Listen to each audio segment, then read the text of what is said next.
கடவுள் தான் எல்லாமே. எனக்கு வந்து நான் என்ன பண்ணாலும் என்னை லவ் பண்ணுறவருன்ற ஒரு அபார நம்பிக்கை உண்டு எனக்கு எப்பயுமே. ஸோ ஆப்பர்ச்சுனிட்டிஸை வந்து எப்பயுமே நம்ம வந்து தடை பண்ணக்கூடாது. ஒரு குழந்தைக்கு கிடைக்கிறத எந்த சுச்சுவேஷனாலும் ஃப்ரீயாக விடு பார்த்துக்கலாம் அப்படின்றாங்க. இப்படிப்பட்ட பிள்ளைங்களுக்கு நீங்கள் என்ன சொல்ல விரும்புகிறீங்க?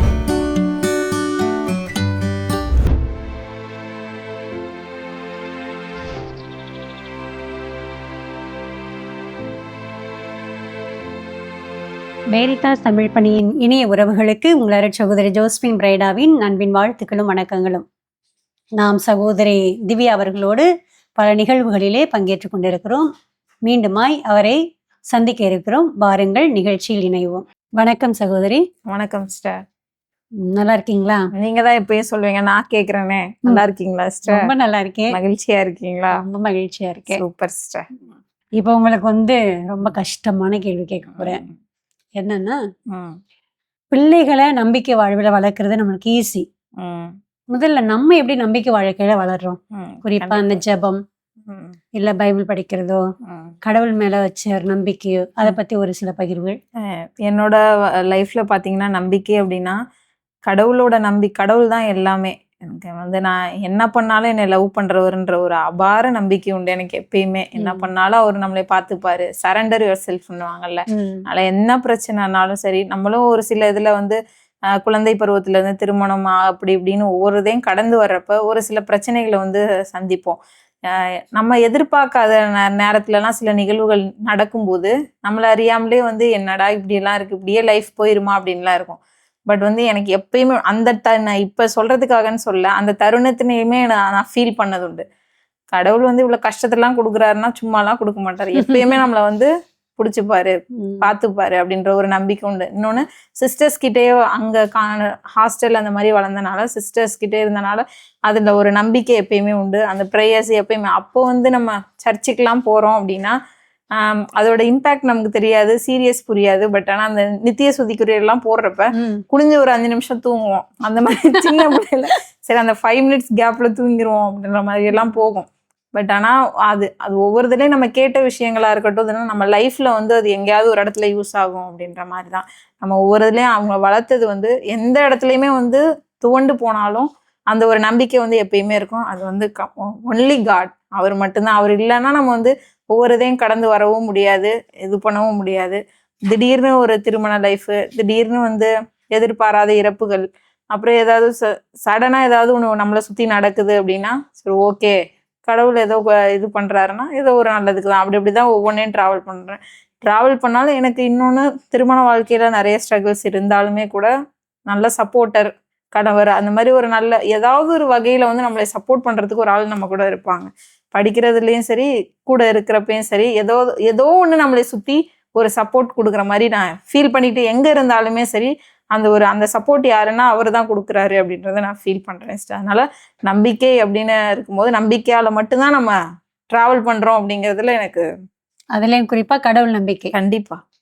ஓகே. அப்புறம் வந்து சின்ன வயசுல உங்களுக்கு நிறைய கனவுகள்லாம் இருந்திருக்கும்.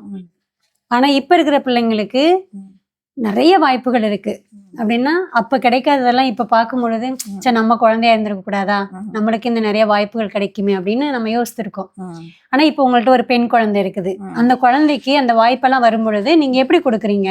எப்படின்னு அவங்க ஒரு சில விஷயங்களை வந்து அவங்களே கேட்க ஆரம்பிச்சிட்டாங்க. எப்படின்னா, அவங்க முன்னாடி மாதிரி நம்ம இதை அப்பா அம்மாவால் செய்ய முடியுமா, இல்லை இது பண்ண முடியுமா அப்படின்னு நம்ம யோசிப்போம். அவங்க வந்து கேட்டுருவாங்க.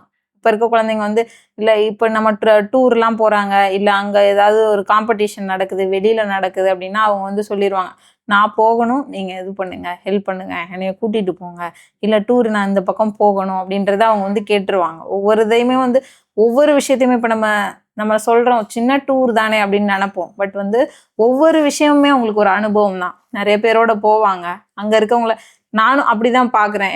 ஒரு சின்ன செயல்னா கூட ஒரு இடத்துக்கு அவங்க வெளியில் போகிறதா இருக்கட்டும், இல்லை ஒரு இடத்துல தங்குறதா இருக்கட்டும், இல்லை ஊர்களுக்கு வந்து நிறைய பேர் வந்து லீவுனா வந்து யோசிப்பாங்க தாத்தா பாட்டி வீட்டுக்கு அனுப்ப. இப்போ இருக்க சூழ்நிலையில் பயம் அதிகமாக இருக்குது.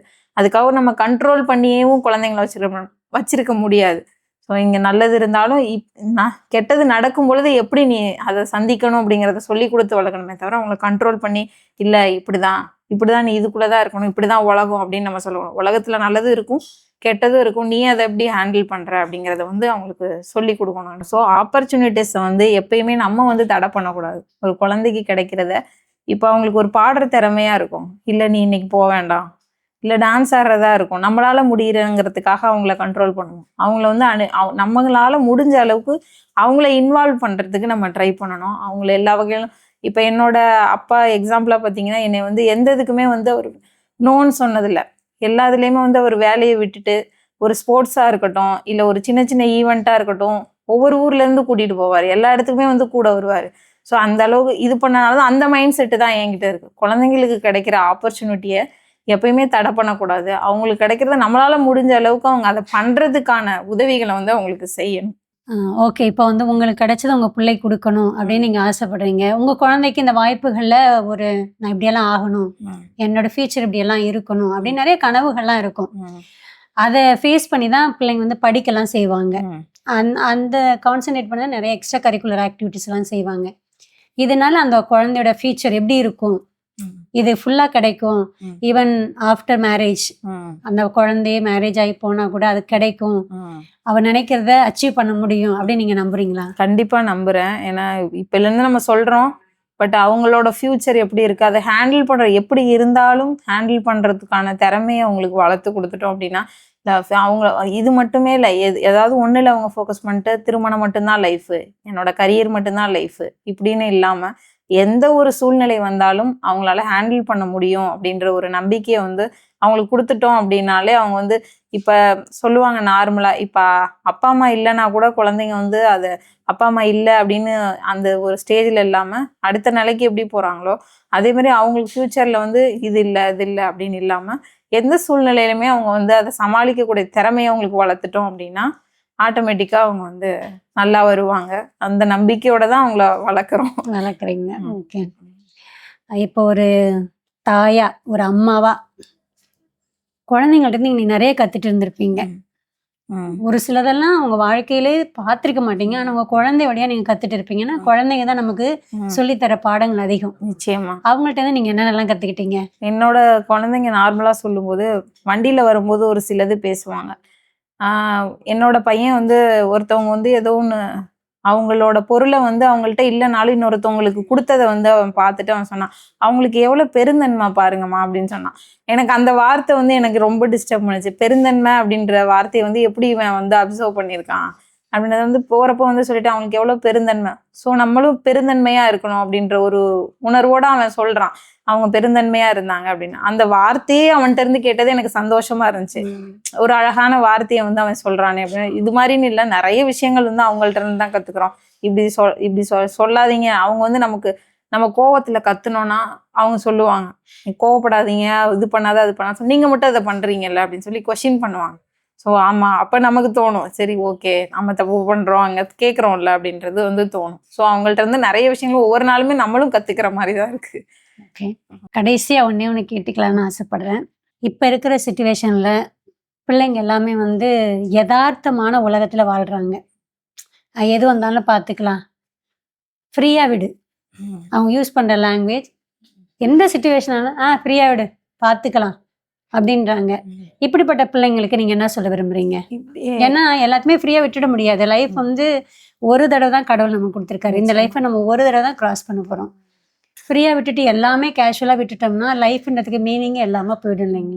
அதனால ஃப்ரீயாக விடு அப்படின்னு சொன்னது வந்து அந்த பாயிண்ட் இருக்குது. ஃப்ரீயாக விடுங்கிறது ப்ராப்ளம்ஸ் ஏதாவது வந்துச்சுன்னா அதை நீங்கள் ஃப்ரீயாக விட்டுட்டு அடுத்த நிலைமைக்கு போகலாம். பட் எல்லாத்தையும் அவங்களோட எது முக்கியமாக லைஃப்க்கு எடுக்கணும் அப்படிங்கிறதையும் வந்து நம்ம ஃப்ரீயாக விட்டோம்னா லைஃப் ஃப்ரீயாகவே போயிடும். ஸோ அந்த இடத்துல வந்து யோசிக்கணும், எதை ஃப்ரீயாக விடணும், எதை வந்து நம்ம பிடிச்சிக்கணும் அப்படிங்கிறதுல வந்து அந்த தெளிவை அவங்களுக்கு கொடுத்துட்டோம் அப்படின்னாவே அவங்க வந்து இந்த சமுதாயத்தில் வந்து அவங்க வெற்றி அடைய முடியும் அப்படின்னு நான் பார்க்குறேன் சிஸ்டர். ஒரு விஷயத்த வந்து இந்த விஷயத்த நான் பண்ணணும் அப்படின்னா எதுல வந்து சீரியஸா இருக்கணும் அப்படிங்கிற தெளிவு வந்து அவங்களுக்கு இருக்கணும். ரொம்ப நன்றி. குறிப்பா ரொம்ப அழகா பேசுனீங்க. எப்படியெல்லாம் நம்ம வந்து ஆப்பர்ச்சுனிட்டி பிள்ளைகளுக்கு கொடுக்கணும். இன்னும் ஒரு அமர்வில் உங்களை சந்திக்க ஆசைப்படுகிறேன். உங்களிடமிருந்து விடைபெறுகிறேன். நன்றி. வெரிதாஸ் தமிழ் பணியின் இனிய இதயங்களே, சகோதரியோடு குழந்தைகளுக்கு வழங்கப்பட வேண்டிய பல்வேறு விதமான வாய்ப்புகளை குறித்தும் அவருடைய எதிர்காலத்தை குறித்து நாம் எப்படிப்பட்ட ஒரு நம்பிக்கை வளர்க்க வேண்டும் என்பதை மிக அழகாக சகோதரி நமக்கு பகிர்ந்து கொண்டார்கள். மீண்டுமாய் அவரோடு அடுத்த நிகழ்வில் நாம் இணைவோம். அதுவரை உங்களிடமிருந்து விடைபெறுவது சகோதரி ஜோஸ்பின் பிரைடா. நன்றி. ரேடியோ வெரிதாஸ் தமிழ் சேனல்ல இருக்க மேலும் பல வீடியோக்களை பார்க்க லைக் பண்ணுங்க, ஷேர் பண்ணுங்க, சப்ஸ்கிரைப் பண்ணுங்க. மறக்காம பெல் ஐக்கனை கிளிக் பண்ணிடுங்க.